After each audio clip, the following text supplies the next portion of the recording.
എന്താ നിന്റെ പ്ലാൻ? എടാ ചോദിച്ചത് കേട്ടില്ലേ? സകൃതകൃതമായ നാട്ടുകാരെ ശ്രദ്ധിക്കുക, കലാപരിപാടികൾ തുടങ്ങാൻ ആരംഭിക്കാൻ.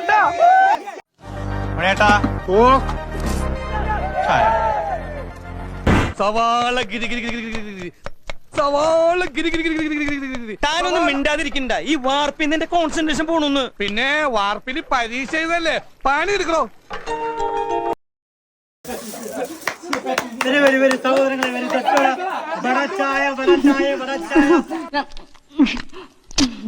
ഇങ്ങനെ ആക്രാന്തം കാട്ടാതെ മകളെ, മെല്ലത്തിന്റെ മകളെ.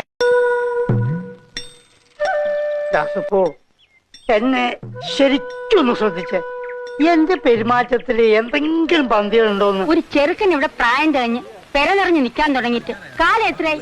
അതിനെപ്പറ്റി വല്ല വിചാരം ഉണ്ടെന്ന് റൊമാൻറ്റിക് വരണ്ടടാ. എന്റെ പെണ്ണെ ഇപ്പൊ എനിക്ക് കാണണോ? രണ്ടുപേരും വണ്ടി കേട്ടാ.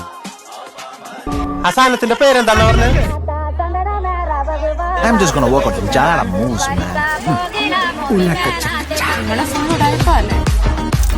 കുറച്ചൊക്കെ ഫാൻസി എന്നാലേ ജീവിതത്തിലേക്ക് ഒരു ലൈഫ് ഉള്ളൂ.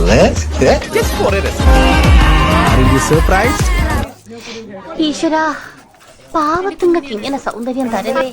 ആളെ കണ്ടാൽ എങ്ങനെ ഇരിക്കും? എങ്ങനെ ഇരിക്കും ചോദിച്ചാ അതെ ഇങ്ങനെ ഇരിക്കും. ഭ്രാന്തനല്ലേ? അവൻ ഭ്രാന്തനായി അഭിനയിക്കുക, അല്ലെങ്കിൽ അവനെന്താ ഭ്രാന്ത?